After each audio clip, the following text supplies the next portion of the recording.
베트남 정부의 숙명과도 같았던 FTA 체결이 공식적으로 체결됐습니다. 베트남은 5년 전부터 FTA 체결을 위해 모든 노력을 쏟아부었습니다.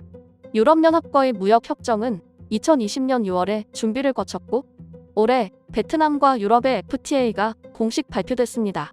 베트남 국민들은 유럽과의 협정이 체결되면서 혐한 감정을 더욱 강력하게 표출했습니다.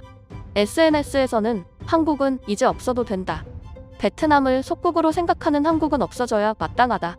한국보다 유럽이 더 대단한 건 확실한 사실이라며 한국을 깎아내리는 목소리가 성행했습니다. 베트남 국민들은 유럽과의 협정에 한국과 동등한 위치에서 외교와 무역을 이어나갈 수 있다고 자부하기도 했습니다.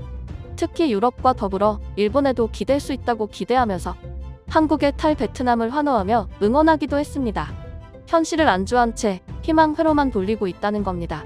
베트남 언론들도 이에 동조했는데 전문가들이 위기를 느끼며 경고를 하였고 이 소식을 접한 베트남 국민들은 하루아침에 태도가 돌변했습니다.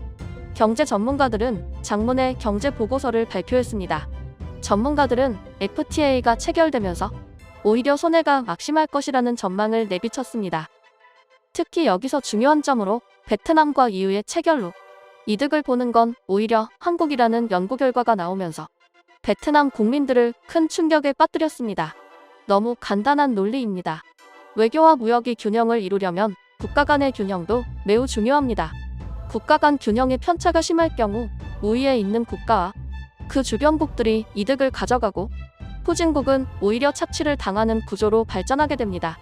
베트남 정부와 국민들은 이 점을 간과한 것입니다. 실제로 유럽과의 협정으로 유럽은 베트남에 자유롭게 무역 활동을 펼칠 수 있게 되었습니다. 유럽에서 생산되는 자동차를 비롯한 공산품, 생활 필수품 등을 모두 관세 걱정 없이 베트남에 수출할 수 있습니다. 유럽에서 생산된 한국 제품들 역시 베트남에 자유롭게 수출할 수 있게 되었다는 겁니다. 베트남의 이러한 무지는 하루 이틀 일이 아닙니다. 베트남이 공산당 체제를 유지하던 당시 사회주의적 경제 발전을 지향했고 이는 결국 북한과 중국하고도 유사한 경제 구조를 형성하게 되는 계기가 되었습니다. 잘못된 경제 정신을 이어받은 베트남은 다른 선진국들과 협력을 통해 이득을 취하기를 원했지만 계속해서 실패해왔습니다. 선진국과 계속해서 협력을 추구했지만 낡은 체제와 낡은 정신은 바꾸지 못했습니다. 우리나라도 그러한 대상 중 하나였습니다. 베트남은 애초에 한국을 통해 과도한 이익을 창출하려 했고 이러한 계기로 한국에 손을 내민 것이 알려지면서 국제사회의 비판을 받기도 했습니다. 경제학자들은 한국한테 손을 내밀었던 것과 비슷한 방법으로 유럽, 미국 등에도 손을 내밀고 있었다. 비슷한 방식으로 이렇게 나온다는 건 모든 것이 계획된 것이라 볼 수 있다고 분석했습니다. 한국은 그 중에서도 가장 큰 피해자에 속합니다. 경제적 이익뿐 아니라 정치적 기반, 문화적 이익까지 충족시켜주면서 베트남을 환골탈퇴할 수 있게 만든 나라가 한국입니다. 그러나 베트남은 한국을 버리고 베트남의 기반을 책임져줄 다른 국가를 물색하기 시작했습니다. 문제는 역시 베트남이었습니다. 박항서 신드롬으로 한국과 베트남의 관계가 계속 발전할 것 같았으나 코로나 사태 이후 혐한 분위기가 베트남에 퍼지면서 오래가지 못했습니다. 베트남의 이러한 거리 두기로 한국을 통한 이익 창출도 과거와 다르게 처참했습니다. 우리 기업들은 베트남에서 빠져나오기 시작했고 베트남에 투자도 하지 않기 시작했습니다. 베트남은 유럽을 공략함으로써 한국의 마음을 돌릴 수 있겠다고 판단했습니다. FTA를 공식 발표하면서 베트남은 한국 제품도 싸게 들여올 수 있다고 생각했습니다. 수입 분야에서 관세를 철폐하기를 기대했기 때문입니다.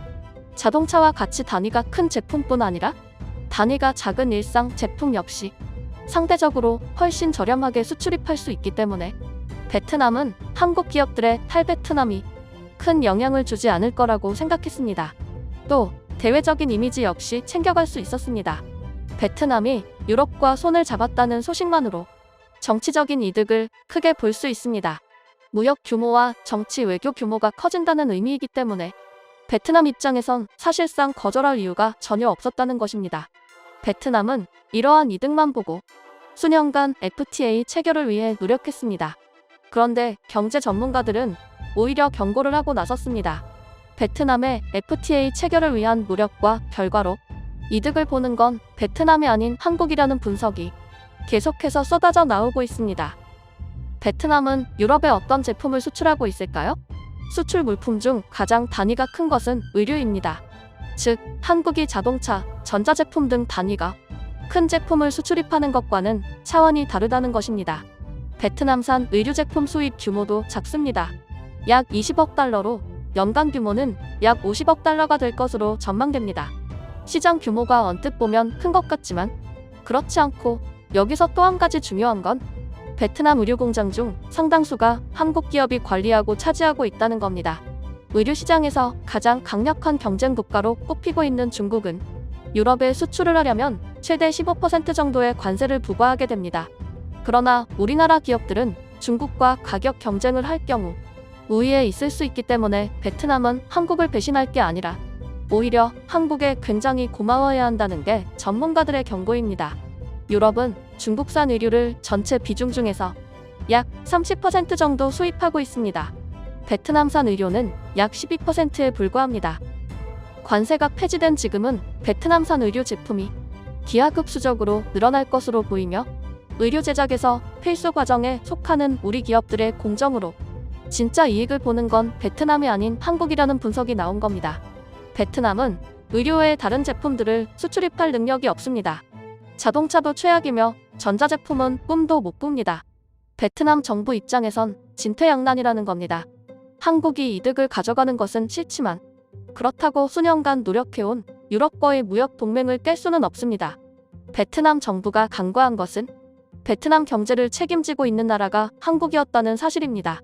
베트남에서 첨단 기술이라 불리는 것들은 삼성, LG, 포스코 등 한국 대기업들이 독점하고 있습니다.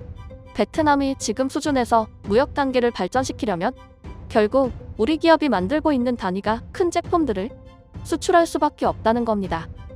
그러나 이 역시 순수 베트남의 자본이 아닌 상당 비중을 한국이 차지하고 있기 때문에 이 역시 한국이 이득을 가져가는 구조라는 게 전문가들의 설명입니다.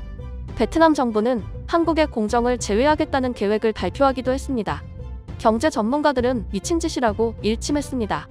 베트남이 탈한국을 하게 될 경우 FTA 관련 이득을 전혀 볼 수 없으며, 새로운 공정 과정을 도입할 경우 투자 금액이 천문학적이기 때문에 오히려 자체 파산을 할 수 있다는 전망도 나오는 것입니다. 베트남은 현재 외교적 관계도 좋지 못합니다. 주변국들뿐 아니라 선진 국가들도 베트남을 외면하고 있습니다. 부가 가치를 창출하려면 한국 외에 다른 국가에 부탁을 해야 하는 입장이지만 믿고 있었던 일본마저 시큰둥한 반응을 보였습니다. 베트남 경제시장은 리스크가 가득한 것으로 유명합니다. 후진국스러운 논리로 협력 국가를 한순간 혐오 국가로 만들어버리는가 하면 한국처럼 오랜 시간 공을 들여준 국가를 한순간 배신하는 나라로 낙인 찍혔기 때문입니다. 경제 전문가들은 앞으로 베트남으로 더 이상 해외 자본이 들어오지는 않을 것이라는 전망을 내놓기도 했습니다. 베트남 리스크가 이미 너무 유명해졌기 때문에 무모한 투자를 하는 국가는 더 이상 없을 것이라는 게 전문가들의 설명입니다. 우리 기업들을 시작으로 탈베트남이 계속되고 있을 뿐 아니라 해외 다른 기업들, 다른 국가들마저 베트남을 외면하고 있다는 것, 결국 베트남 스스로 무덤을 판 꼴이 아닐까요? 오늘 준비한 소식은 여기까지입니다. 소식 유익하셨나요? 내일은 더욱 유익하고 새로운 소식으로 찾아뵙겠습니다. 구독, 좋아요 부탁드립니다.